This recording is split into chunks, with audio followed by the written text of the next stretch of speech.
Hello दोस्तों, math magician online class में आपका स्वागत है।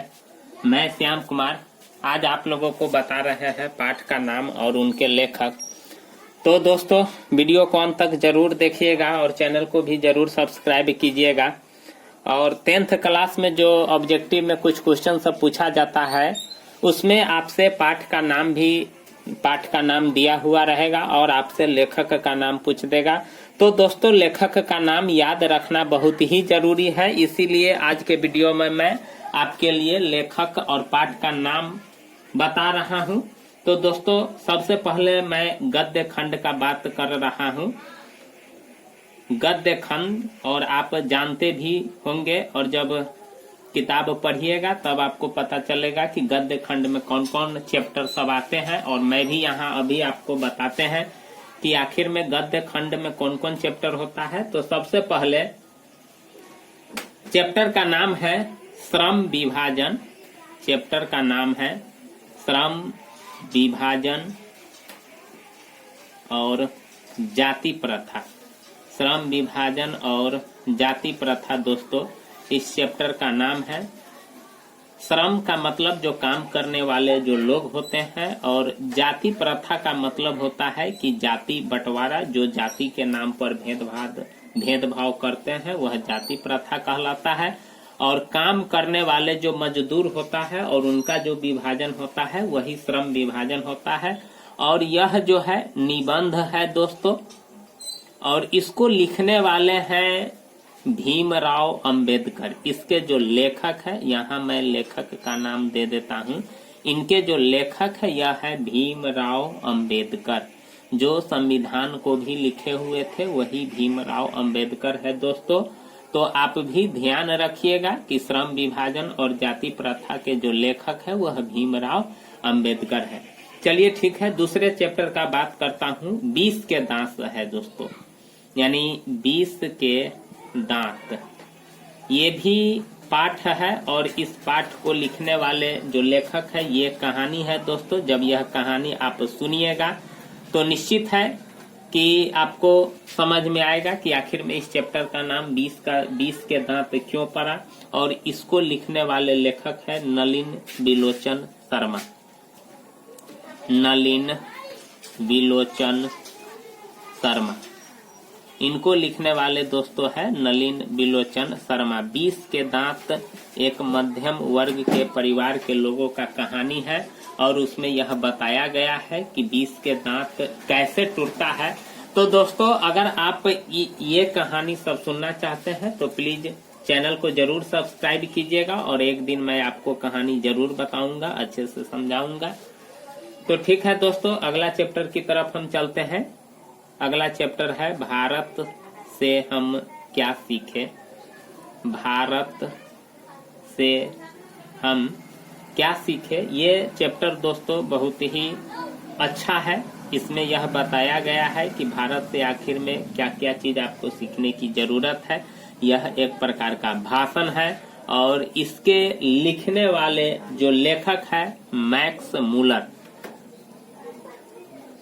भारत से हम क्या सीखे दोस्तों, ये जो लिखे हुआ है यह मैक्स मूलर जी ने लिखे हुआ है। बहुत ही मनोरंजक चैप्टर है कि भारत से आपको कुछ सीखने की जरूरत है। भारत के प्रति लगाव रखना भी जरूरी है दोस्तों। आगे है नाखून क्यों बढ़ते हैं। चैप्टर का नाम है नाखून क्यों बढ़ते हैं। और दोस्तों, आप भी सोचते होइएगा कि आखिर में नाखून क्यों बढ़ता है। काट दीजिए फिर भी वह बढ़ जाएगा, काट दीजिए फिर भी यह कुछ दिनों के बाद बढ़ जाएगा। यह जो है यह ललित निबंध है दोस्तों। और बहुत ही सोचने वाली बात है कि आखिर में नाखून काटते हैं फिर भी बढ़ जाता है। और नाखून क्यों बढ़ते हैं यह एक प्रश्न है। और यह प्रश्न जो लेखक है इन्हीं के जो छोटी लड़की थी वही इनके सामने में यह प्रश्न रखे हुए थे। और इनके लेखक है हजारी प्रसाद द्विवेदी। क्या है दोस्तों, हजारी प्रसाद द्विवेदी। आगे है दोस्तों, चैप्टर का नाम है नागरी लिपि। नागरी लिपि यह भी एक प्रकार का निबंध है। नागरी लिपि जिस भाषा का आप यूज करते हैं अभी वह नागरी लिपि ही है। नागरी लिपि में ही लिखा जाता है। इससे पहले भी और कई प्रकार का लिपि आया था, लेकिन धीरे धीरे लिपि में स्थिरता आई, सुधारता आई और नागरी लिपि प्रचलित हो गया जो निबंध है। और इनके लिखने वाले लेखक है गुणाकर मूले। गुणाकर मूले जी है जो नागरी लिपि चैप्टर लिखे हुए थे। ठीक है दोस्तों, आगे देखते हैं। बहादुर चैप्टर का नाम है।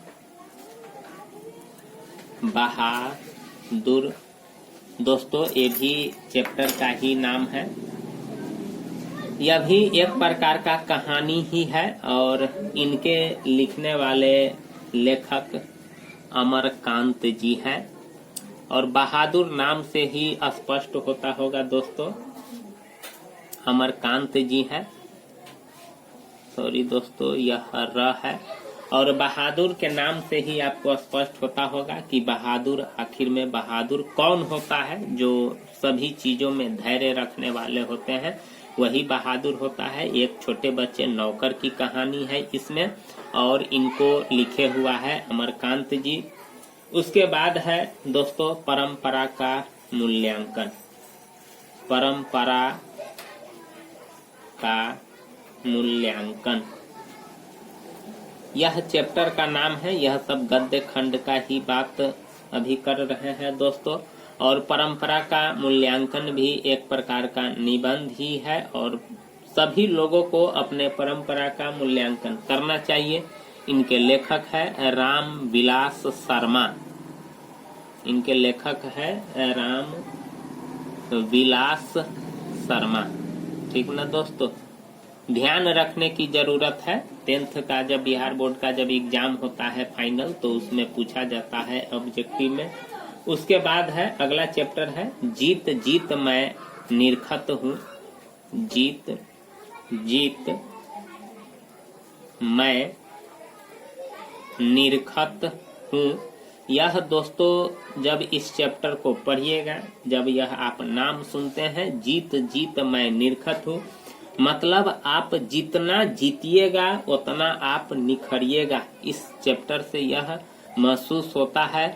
और दोस्तों इस पाठ से यह भी इस बात का भी अनुभव होता है कि एक जो नाच करने वाले जो नर्तक है वह कैसे एक ऊंचाई तक पहुंच जाता है। और आप भी किसी भी क्षेत्र में काम करते हैं तो उस क्षेत्र में सिर्फ आपको धैर्य रखने की जरूरत है। जिस प्रकार से इनको लिखने वाले बिरजू महाराज है, बिरजू महाराज, और ये कैसे एक नर्तक के रूप में आगे बढ़े, जो खास करके कथक नृत्य का महान कलाकार इनको माना जाता है दोस्तों। तो बिरजू महाराज ही है इस पाठ को लिखे हुआ। जीत जीत मैं निरखत हूँ साक्षात्कार है, इंटरव्यू है दोस्तों। आगे है आविन्यो। आगे चैप्टर है आविन्यो। ये एक प्रकार का टूरिस्ट जगह है, टूरिज्म है। आप भी यहाँ जब आप जाइएगा तो आविन्यो घूम सकते हैं। ये एक प्रकार का ललित रचना है और घूमने वाला जगह है। यहाँ सिर्फ कला का केंद्र है। और इनको लिखने वाले लेखक है अशोक वाजपेयी। ठीक ना दोस्तों, इसको याद रखना बहुत ही जरूरी है। इनके लेखक है अशोक वाजपेयी। आविन्यो एक जगह है, एक शहर है, वहाँ जाइएगा, आप भी घूमिएगा और वहाँ जो कला का केंद्र है उसको वहाँ आप कला जा करके सीख सकते हैं, अनुभव कर सकते हैं। वही चीज अशोक वाजपेयी जी ने किए थे। उसके बाद है मछली। चैप्टर का नाम है दोस्तों मछली। यह कहानी है दोस्तों, क्या है, कहानी है।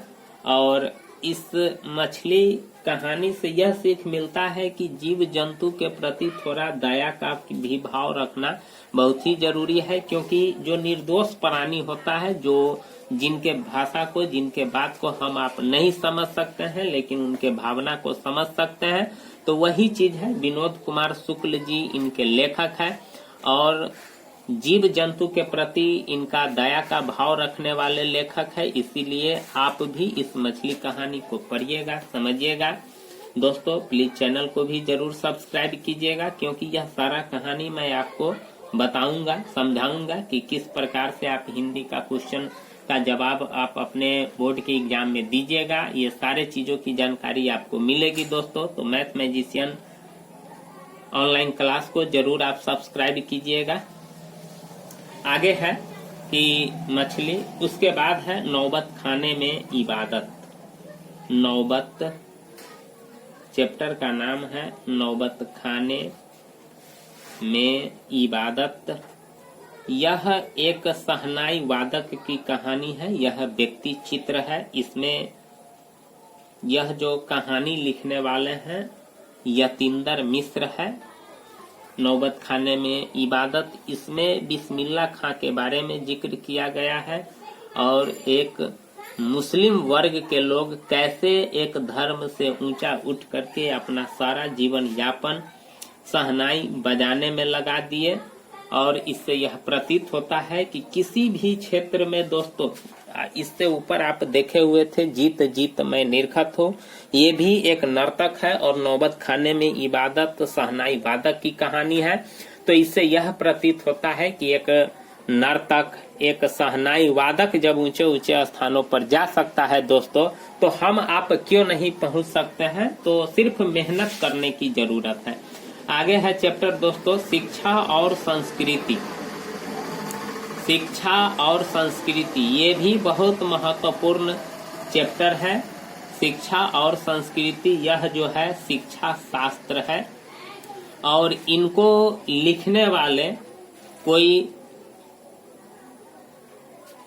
लिखने वाले सबसे महान कलाकार और सबसे महान लोग जिनको हम लोग आदर्श से बापू कहते हैं, वही है महात्मा गांधी। इस पाठ को लिखे हुआ है शिक्षा और संस्कृति को महात्मा गांधी। आपको इसमें किस प्रकार की शिक्षा लेने की जरूरत है, कैसा संस्कृति होना चाहिए हम भारतवासी को, हम लोगों को।